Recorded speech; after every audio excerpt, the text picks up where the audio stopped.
Good evening. Can you all hear me? Is this loud enough? Can you all hear me? A little bit louder? Okay. I have to start by thanking the conference committee and especially Nicole for this wonderful invitation. It's such an honor and pleasure to speak to a group of people who hold the same music so dear to their hearts as I do. And I think you'll agree this has been beautifully organized and it's been a pleasure from start to finish thus far. I hope I'm not going to change that in the next hour. This evening I've sprinkled my talk with aphorisms drawn from figures like Goethe, Walter Benjamin, Nietzsche, inspired by the work of the literary scholar Aleida Assmann, who works on cultural memory. And I've done this in honor of Brahms's own love of a pithy aphorism. We've heard something about that in these last couple of days, but also to crack the surface of my talk, to break the smoothness of the account I want to offer in reconstructing Brahms's intellectual world. And I hope it's going to become clear to you why I feel that is necessary. So my first aphorism is from Goethe's late 18th century Bildungsroman Wilhelm Meister's Lehrjahre. The sum of our existence, divided by reason, never gives an integer number. A surprising fraction is always left behind. It's that fraction in which I'm interested this evening. How do musicologists reconstruct intellectual worlds? So at one time in my life, the answer seemed obvious to me. One plundered the abundant published and unpublished documentary evidence surrounding composers, critics, philosophers, and one painstakingly assembled a jigsaw which offered at least an illusion of completeness. And if you've worked with Brahms's books and letters and scores in places like Hamburg or Lübeck or Vienna and elsewhere, you will know the thrill that these physical items inspire in us scholars.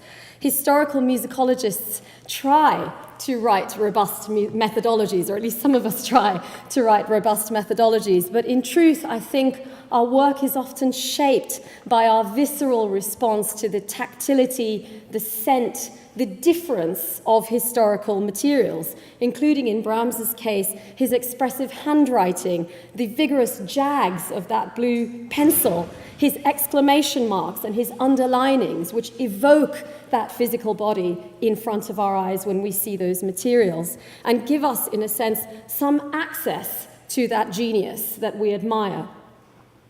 Now, I still love that kind of work. I still do a lot of that kind of work. It formed the basis of my book, Brahms and His Poets, which is, for those of you who've not read it, and I would understand that wholeheartedly, it's a sort of lexicon format of the 46 poets whose poetry Brahms set in his solo songs over his lifetime. But I do look more critically at that approach now. Above all, I'm increasingly conscious of the inescapable hierarchies of the German literary canon, which I could not circumvent, no matter how hard I tried. So, to explain what I mean, every scrap of paper associated with Goethe is documented, interpreted, cherished. But Emanuel Geibel, whose poetry was once tremendously popular, was mostly represented by parochial scholarship, which sought to reclaim him as a North German poet, whatever that means, even though he spent most of his working life 500 miles away in Munich. For someone like Karl Candidus, who many of you will know Brahms set very often, I had to scrape the barest of facts from dubious, politically biased accounts from the 1850s and the 1860s. Once he moved to Odessa, he vanished entirely from the record that I could trace, at least. Perhaps that is a job for a different scholar to work out what happened to Karl Candidus when he went to Odessa. So my tidy-looking book, and it is a handsome physical object, is based on painfully uneven source materials, which simply do not reflect my own evaluations and readings of these figures and their works. What about the documentation closer to Brahms? Let's forget about all of these obscure poets for a few minutes. Wolfgang Sandberger has observed that 6,897 letters by Brahms and around 4,000 replies have been preserved from his 9th year to 2 days before his death. This is a lot, as Sandberger points out. But there are problems, and some of these are well known. For example, Brahms's correspondence had to pass strict gatekeepers who often did a lot of creative editing. And I'll show you just one example of this. A letter from Brahms to Rudolf von der Leyen, which was published in 1905 about a performance of the violin concerto, recently resurfaced. Here is the part of the original letter. Brahms wrote that in his view, for the soloists, Hermann, I should say, or Herr Barth are ideal. I think you owe the former the first invitation. But because the editor was personally involved, he reversed the sequence of the two interpreters in the edited letter. And one can easily imagine a scholar basing an entire interpretation on Brahms's supposed preference for Herr Barth. We often base our interpretations on very small pieces of evidence. And a third of the letters are still unpublished. It is very difficult to shape the gap that these letters collectively represent. So again, I have to resort to just examples.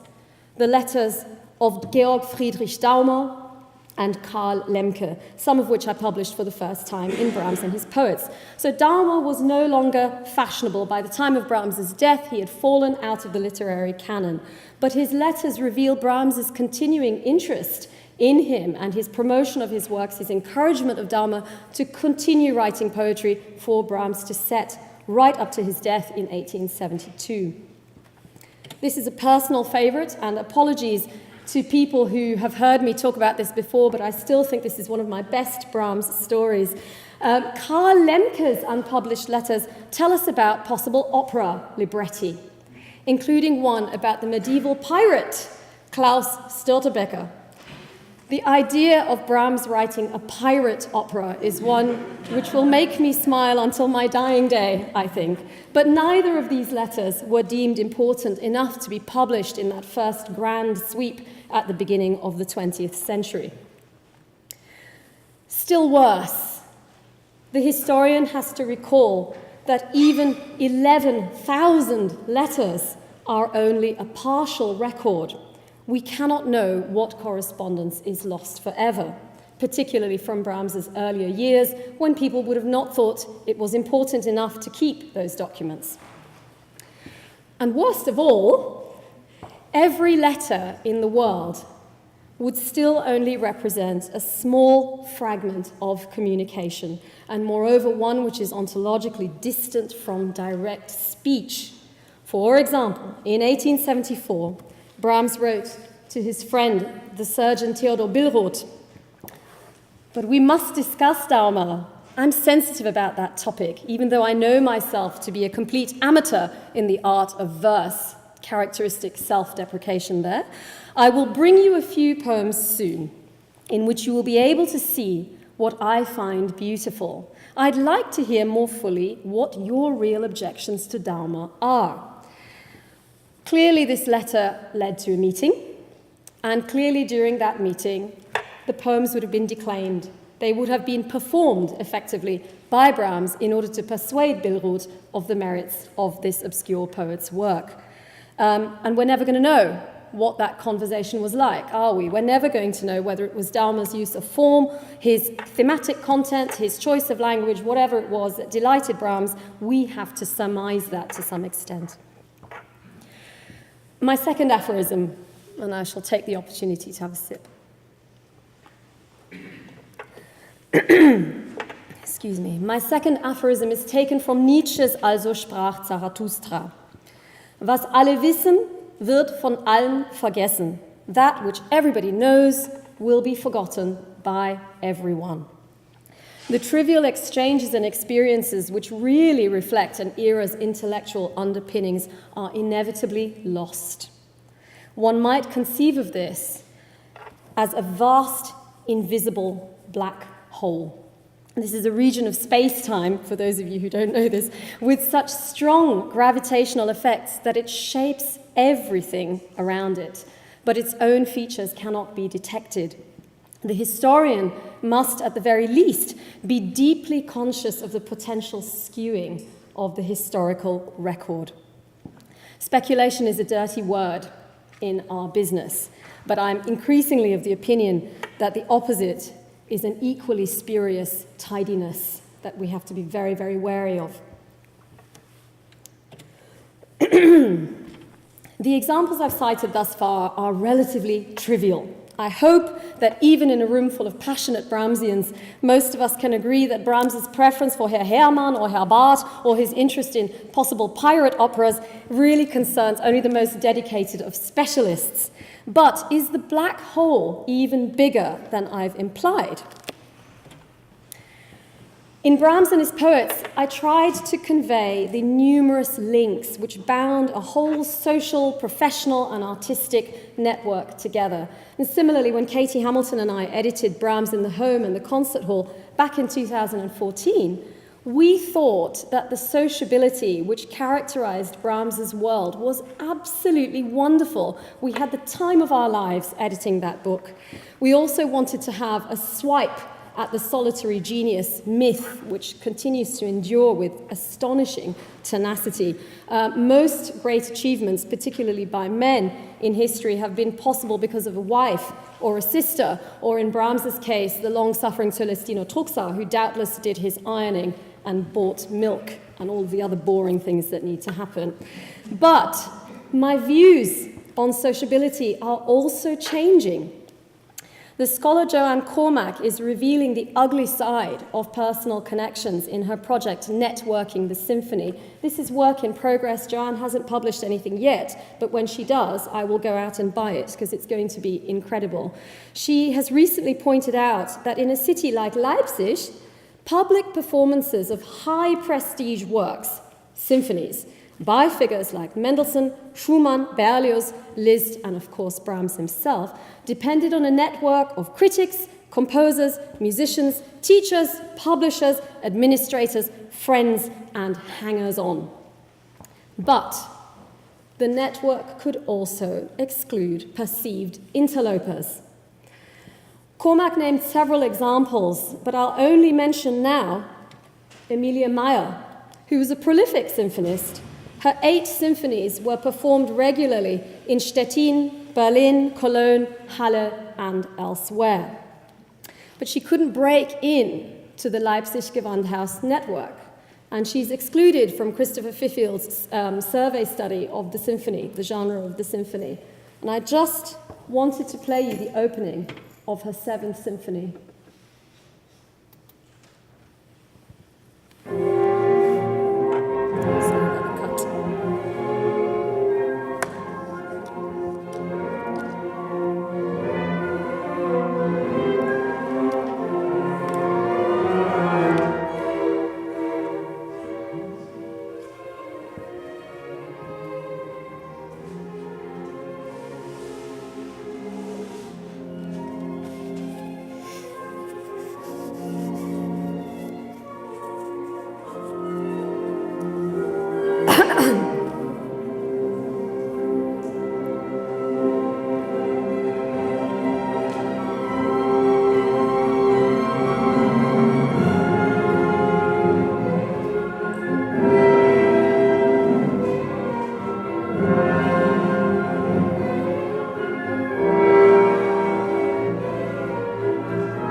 gehört. It's quite interesting, I think. Probably find things to say about that piece of music, but I would struggle to find someone who has said something about that piece of music. I think you can also hear the quality of the recording leaves a lot to be desired. There is only, I think, one or two, which is a characteristic problem. If I had played you an example of a Brahms symphony, I would have had the opposite problem, wouldn't I? So, Cormac's work is an upsetting reminder that collusion entails exclusion. And women are a great absence in our understanding of Brahms's intellectual world, if we focus on this conference's theme. They are practically invisible in the documented history of 19th century philosophy and music theory, although traces of their intellectual activity may be inferred through their teaching or concert giving, were anyone minded to do that work. My third aphorism is again from Wilhelm Meister. One female character declares, I sent this to Nicole while I was preparing this talk because it upset me so much. While constantly procuring books of every kind for me, he frequently repeated the uncertain precept that a lady ought to keep the knowledge she might have more secret than the Calvinist his creed in Catholic countries. End quote. Whoops, oh, sorry. The roles of Elisabeth von Herzogenberg and Clara Schumann are, of course, well documented in Brahms scholarship. Even allowing for destroyed letters, 12% of the surviving correspondence is with Clara Schumann. But these women did not capture their intellectual preoccupations in formal publications, as many of their male contemporaries did, and nor did many others. Berta Porubsky, later Faber, Doris Groth, Olga von Miller zu Eichholz. Where is Helene? I've got, this is my symbolic picture of invisible women, because one of the things that Katie Hamilton and I have striven to do is to provide birth and death dates of every person who's named in the two Brahms books that we have edited. And finding the birth and death dates of even quite obscure men is a matter of 5 minutes on Allgemeine Deutsche Biographie. And finding the birth and death dates of women who we have heard of is incredibly hard work to this day. So we have a whole bunch of invisible women in Brahms's life. I also wanted to mention the Wittgenstein women because Styra has so eloquently documented their importance in Brahms's life. Where correspondence survives between Brahms and these less famous women, it's generally about meals and concerts. So one might imagine that they thought about nothing else. What is Herr Brahms going to want to eat for Sunday lunch? But there was no public forum for them to express thoughts about anything else. I used to regard Mathilde von Wesendonck, whose blandishments Brahms successfully resisted in the 1860s, as a simpering fool. I had very little respect for Mathilde Wesendonck for a long time, but now I have only compassion for the ways in which she fought to participate in intellectual life using the weapons permitted to her gender. Similarly, the mercurial and troubled Bettina von Arnim, who Brahms met in 1853, only started publishing her own work after her husband died in 1831. And her brother, Clemens von Brentano, who was hardly a model of rectitude and good living, criticized her for damaging her reputation with excessive self-revelation.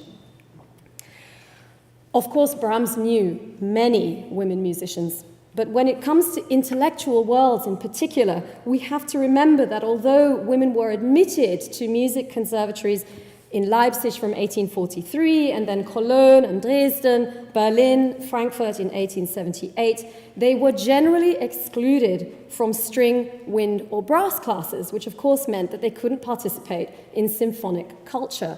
They were also excluded from advanced music theory classes. Nevertheless, some broke through, and their music was also part of Brahms's intellectual world in a way that is not currently reflected in the scholarship. The concert programs of the Musikverein, for example, reveal the enormous popularity of the songs of Cécile Chaminade, 1857 to 1944, and the work of Chanda van der Hart, who's an American pianist based in Vienna, has been invaluable to me here. As Linda Clark has shown in her wonderful study, Women and Achievement in 19th Century Europe, the public lives of middle and upper middle class women actually shrank in Brahms's lifetime, particularly because of the new moral emphasis placed on the role of mothers, which is something with which we still grapple today. It is a moral minefield, and we are not out of it. I can say this from personal experience. Within the visual arts, a field which mattered greatly to Brahms, as Stara just told us, women with the wrong family connections had no access to training. Those who did have access to training were then usually limited to portraiture and illustration, and these are subjects which still remain marginalized in art history scholarship. Also, excuse me, theory keeps bumping up against reality in sometimes entertaining ways. For example, despite a growing theoretical fascination with the pure artistic form of the human body, Edward Burne-Jones's 1870 painting, Phyllis and Demosthene, was banned for male nudity. He reworked it like this, and guess who's got their clothes off and who's got them on? Is theory, in this case, just an excuse for thinly veiled voyeurism? This is also part of Brahms's intellectual world. One can say one thing, and then one has to do something else. Back to Wilhelm Meister for my fourth aphorism. From my youth, I have been accustomed to direct the eyes of my spirit inwards rather than outwards, and hence it is very natural that to a certain extent I should be acquainted with man, while of men I have not the smallest knowledge. Is the role of theory to understand reality or to shape it? The introduction to a recent collection of essays called Rethinking Modern European Intellectual History seems almost to express resentment or regret that the world is so much messier than theory seems to be able to accommodate. The authors therefore imply, and this is, I have to say, literary theory, not music theory necessarily, that theory represents an ideal towards which reality could aspire, which is surely a case of the tail wagging the dog, at least in my humble opinion. More worryingly, we will never know how much of our cultural inheritance sprang from women's minds. And I will name just a few examples, hopefully one of which at least will really shock you out of your seats. In December 1860, Hermann Grimm identified Marianne von Willemar as the author of several of the finest poems in Goethe's Westöstlicher Divan. This authorship is still disputed in the scholarship, despite her stating this in a letter and Grimm himself believing it. Another recent example, Fanny Mendelssohn's authorship of the Spring Sonata, always believed to be by Felix Mendelssohn, was confirmed only in 2017 by Angela Mace Christian.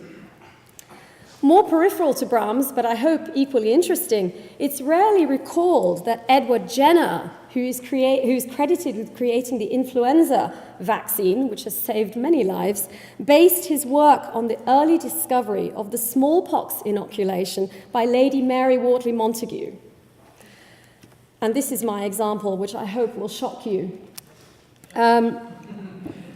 Fountain. What do people say about Fountain? Duchamp's, one of Duchamp's most famous works, widely seen as an icon of 20th century art. The original, which is Lost, blah, blah, blah, and so forth. Duchamp later recalled that the idea for Fountain arose from a discussion with the collector Walter Arensberg and the artist Joseph Stella in New York. He purchased a urinal. Importantly, Duchamp was not publicly known as the creator of Fountain at the time, although some of his closest friends, such as Arensberg, must have known of, and many others suspected his involvement. Now here's the interesting bit. Stieglitz, for example, wrote on 19th April 1917, a young woman, probably at Duchamp's instigation, sent a large porcelain urinal on a pedestal to the Independents. Duchamp later explained that he had not made his identity known, etc., etc. This is the subject of quite a lot of scholarship in art history because the creator of the urinal was most probably Baroness Elsa von Freytag-Loringhoven. This is known in the scholarship and has been known for about 30 years, and yet website after website does not acknowledge even the possibility of this being anything other than Duchamp's fountain.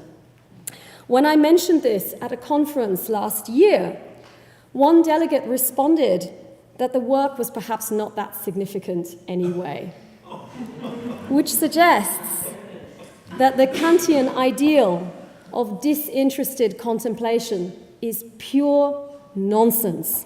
Our perception of the made is inseparable from our perception of the maker. We will listen to Brahms differently from how we listen to Maya. And that is something which I think we have to accept, painful though it is.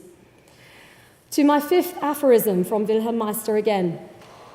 As Minerva sprang in complete armor from the head of Jove, so does this goddess seem to have stepped forward with a light foot in all her ornaments from the bosom of some flower.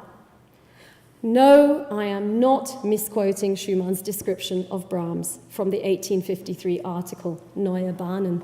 This is Goethe's description of the attractive countess with whom Wilhelm Meister is infatuated. She's dressed up to the nines.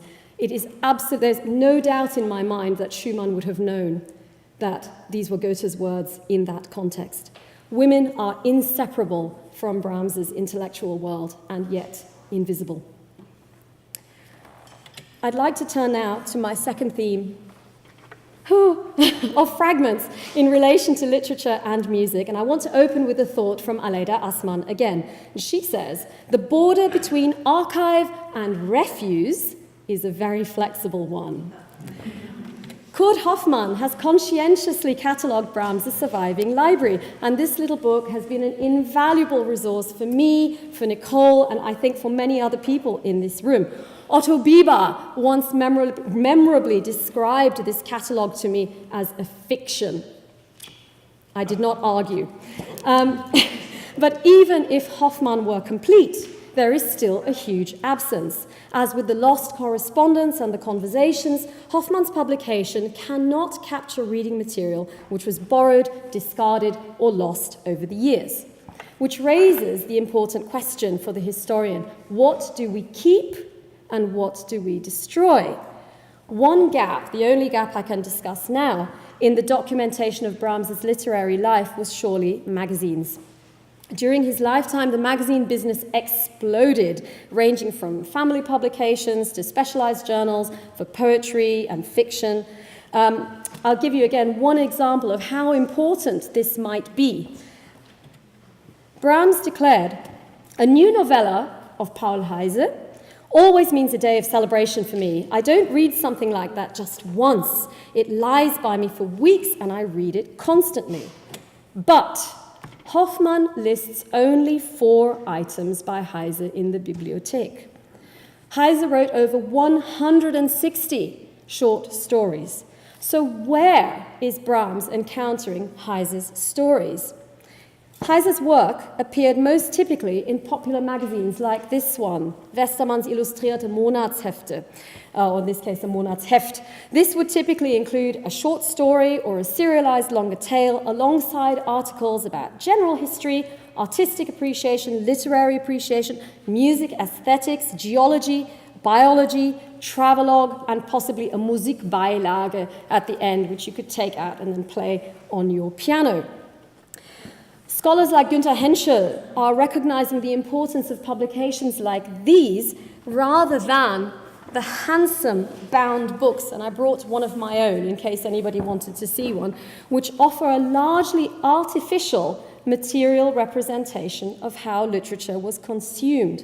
Plenty of Brahms's own gorgeous books in Vienna contain uncut pages, but we only know this when we have the luxury of leafing through. magazines like this reveal how the century's intellectual preoccupations, the arts, sciences, history, and politics, overlapped in ways which I fear are very alien to our stratified disciplinary culture in academia now. Although I have to say, this conference is a noble exception to that generalization. I think we can draw some useful analogies between 19th century literature and music now. A volume of collected poems, such as that one on the left, is perhaps similar to the score on the right. It collects homogeneous items in an orderly way. A magazine, and that is an extract from a contents page, that's only part of a contents page on the left, is a little bit like a 19th century concert, which collects heterogeneous objects in the name of variety. William Weber and many others have shown that the dominant model for concert life in Brahms's lifetime was the patterned miscellany, in which genres, movements, different styles would be juxtaposed in the name of variety. So, that is a typical example on the right from 1856 with the items that Brahms himself performed in red.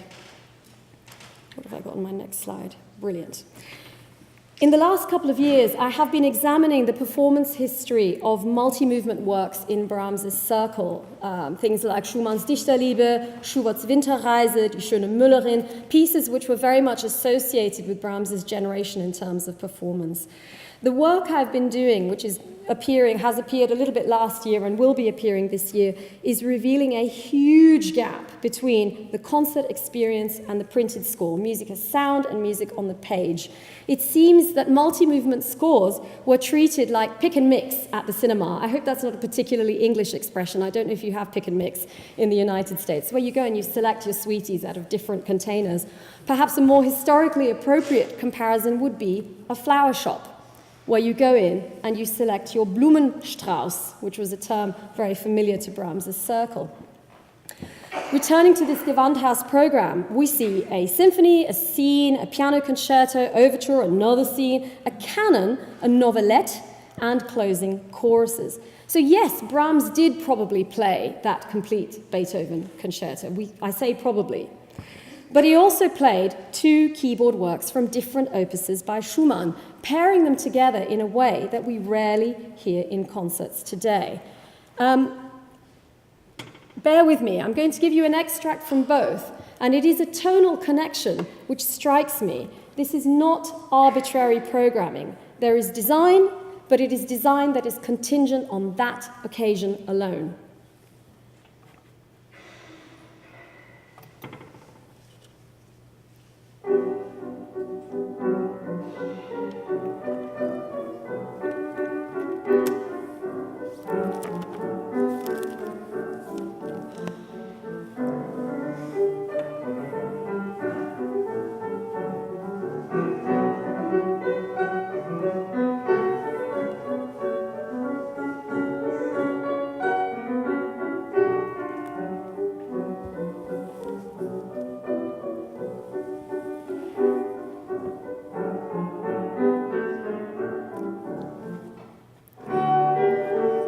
That's the noveletta. I cut it in at that point.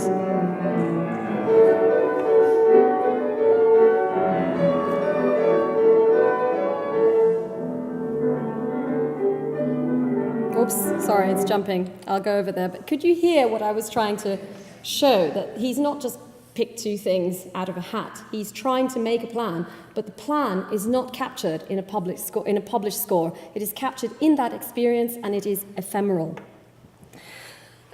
There are other examples which I thought might be of interest to you. You can see in this one, for example, 3 songs from Die Schöne Müllerin, stuck in the middle of there, a selection of piano pieces, Clara Schumann in concert, which was not that frequent, Brahms performing Clara Schumann. We usually hear of things the other way around, and Bach, and a selection of songs.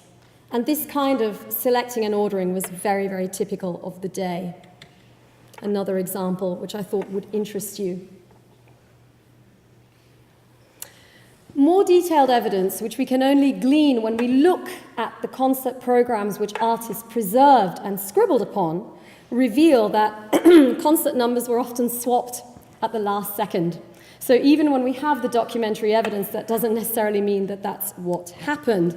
And things were encored in concert on the spot, or they were reordered or changed. If the singer was ill, the song would be changed. And there are other questions. I've seen more than one program leaflet which says that the concert is starting at 7 and finishing at 9. But the duration of the listed works is way beyond 2 hours. So we just don't know what happened. If it says Beethoven Concerto No. 4, does that mean just the first movement?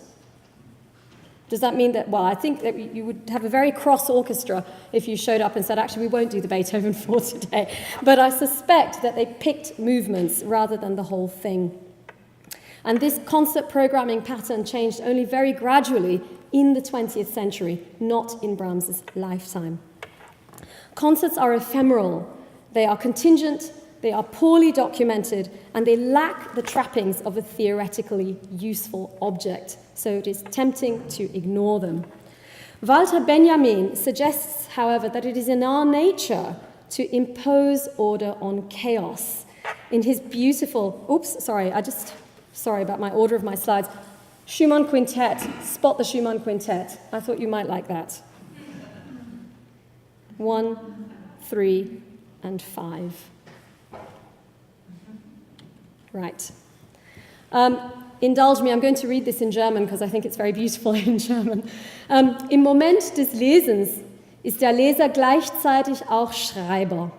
Er trägt zusammen, was in der Welt des Sinns keinen Gebrauchswert hat. Aus der Kette viele zufälliger Momente, aus den unterschiedlichsten Funden in einander heterogenen Feldern entsteht eine Anordnung. The order is the one which we extricate from the objects that we encounter.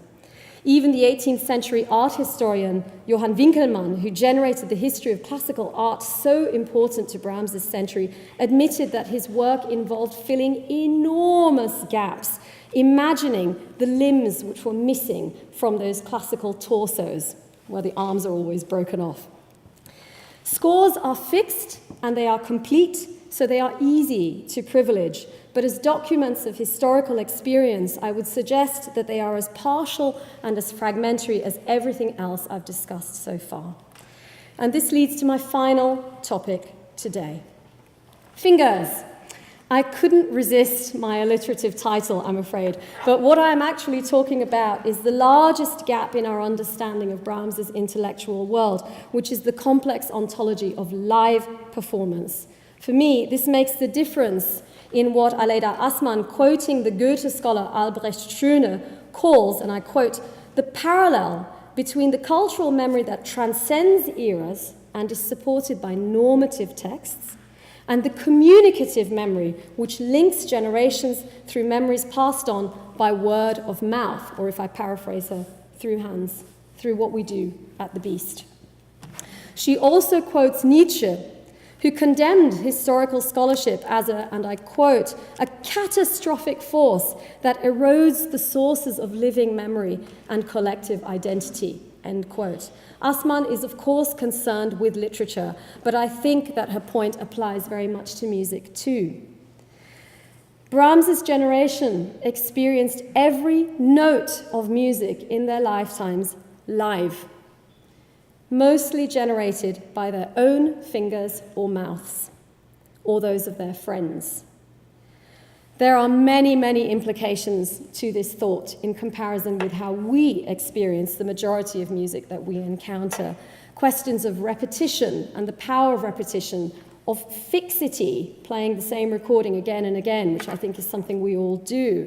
For Brahms's generation, that andante did not sound like this.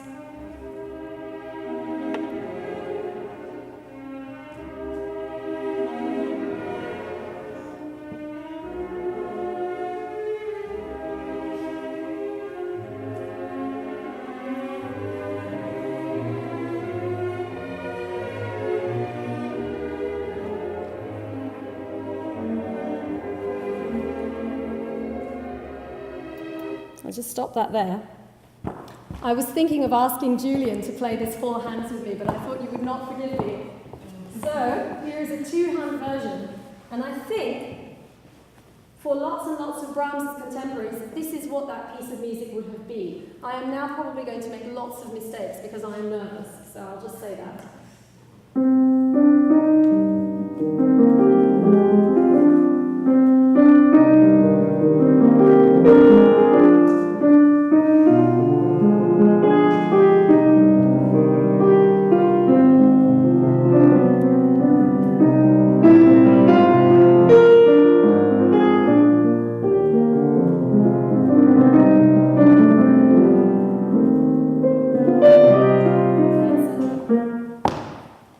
And if I think about how much time I have to invest in learning a couple of pages in comparison with my quality of listening if I just hit play on my CD player or on my mobile phone, it is a completely different degree of investment that we are talking about, completely aside from all of the timbral and tonal implications of playing an arrangement like that. But I'm not just concerned with arrangements, which we can perhaps regard like prints of an original painting. I'm sure that we all bought posters in our youth and stuck them on the wall with blue tack, and we have spent more time looking at those posters than we have at the originals sitting in museums, which are not necessarily accessible to us. But actually, I'm more interested in the degree of agency which those of us who research or perform against a backdrop of recorded sound can hardly conceive. When I play those few bars, I can do what I want, which is a completely different thing from listening to a recording.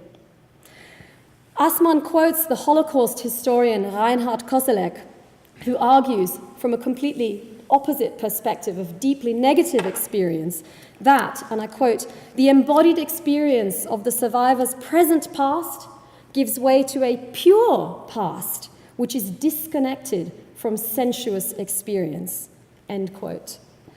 Through performance, no matter how inexpert, we recapture embodied experience in a way that cannot be replaced by anything else. Goethe is amongst those who can be blamed for a distrust of the intellectual content of performance. From Wilhelm Meister again, the rude man is contented if he see but something going on. The man of more refinement must be made to feel. The man entirely refined desires to reflect. But Goethe is listing only passive experiences here, seeing, feeling, reflecting, not the actual doing, which was so fundamental to Brahms's world. We can compare Roland Barthes' take on this issue in his beautiful essay, Musica Practica, and he says, there are two musics, or at least so I have always thought, the music one listens to and the music one plays. These two musics are two totally different arts, each with its own history, its own sociology, its own aesthetics, its own erotic. The same composer, you're going to love this, the same composer can be minor if you listen to him, tremendous if you play him even badly. Such is Schumann. Brahms's compositions emerged through the capabilities of his fingers. There are so many traces of this, and I'm going to discipline myself and show you just one. Since it has been mentioned in this conference, it's very appropriate to show it. Let me pull up the music for you.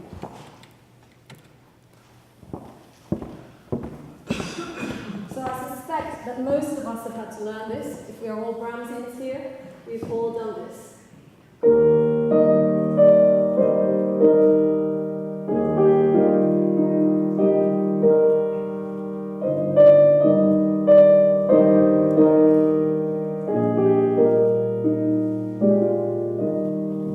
So far, so good. When it comes back, it looks like this. So, we can do this.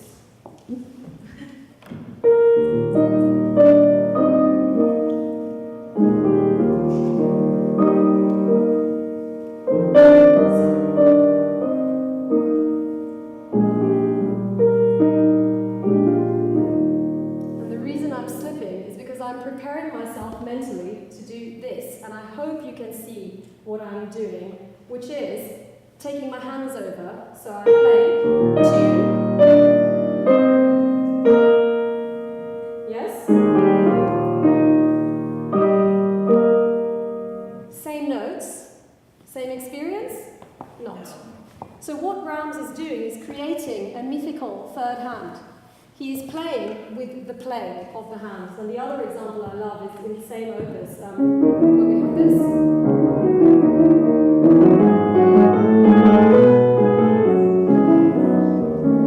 Again, so far so good. And then the third hand is created.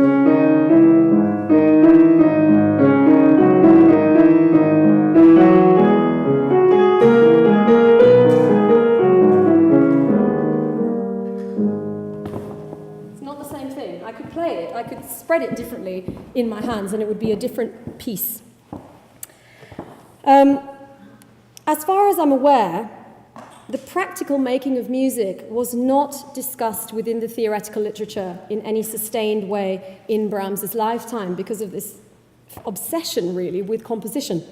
So I ask, as Caroline Abate did in 2004, can we resist the metaphysical mania to deal with music as an abstract and grapple with its liveness in Brahms's day? I'd like to approach this final question through the evidence of performance practice, but inspired by the ideas of Christopher Small and Nicholas Cook, and to some extent also by the work of Daniel Leach Wilkinson. Recent research is revealing a bewildering gap between the 19th century printed score and historical performance practices. One might compare the value of my beautifully typed out script and the amount of scribbling on it, and the fact that I'm actually not saying very much of any of those things in front of me. We have a script, that doesn't necessarily mean we stick to it.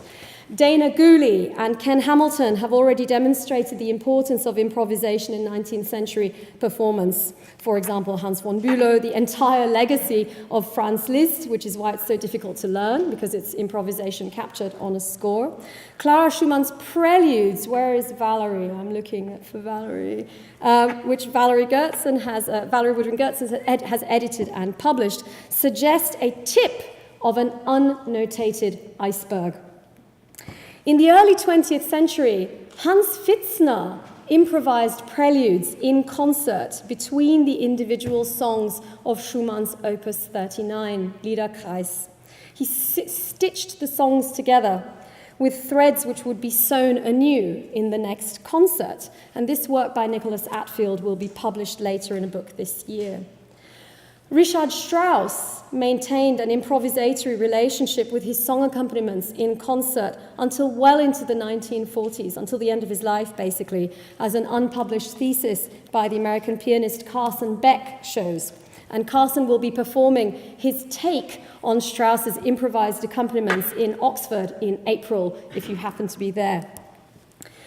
If there's evidence of improvisation before Brahms and of improvisation after Brahms, then I would suggest, and this is really me exploiting the privilege of the keynote, that it's just a question of time before we find the evidence that is relevant to Brahms.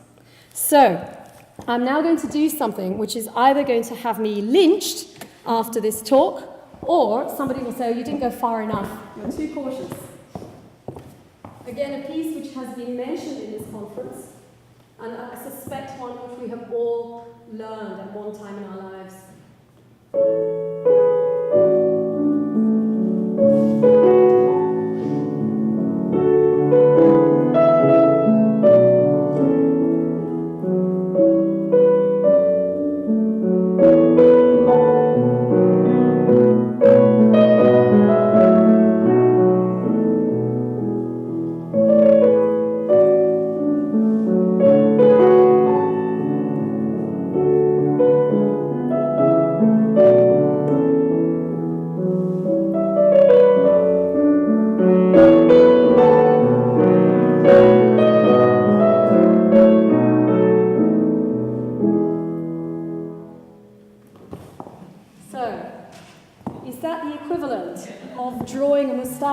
On Mona Lisa's face? I don't know. I feel very, very ambivalent about what I just did, which probably betrays 43 years of training. Is it morally wrong? I don't know. You can ask me later.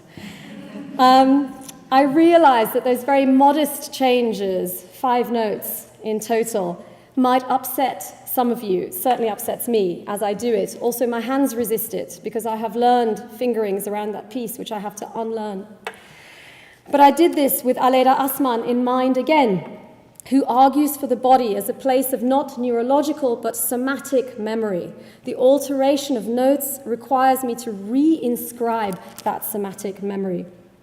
But the permission I give myself to unfix that particular intermezzo also recalls the thinking of someone who was very important to Brahms, namely Johann Gottfried Herder, who understood that cultural memory is something that is performed and reperformed. It achieves what Assmann describes as a central cultural aim, which is to conquer time. I would argue that every unexpected note that I added dragged your ear, perhaps unwillingly, into the moment. It is the unpredictability of my rendition, not its fidelity, which does its cultural work. In that sense, I agree completely with Julian when he argues for the importance of music literacy, but perhaps with a slightly different end, as a means of taking ownership rather than remaining permanent custodians. All of which to say, apprehending Brahms's intellectual world entails a widening of horizons and significant imaginative leaps, rather than artificial limiting and fixing of parameters and narrow specializations. Ultimately, my goal, and you may not share this, is to persuade people from a wide range of backgrounds to fall in love with the thing with which I have fallen in love, namely this music and this world, and to feel that they can own it for themselves as lived experience. Thank you.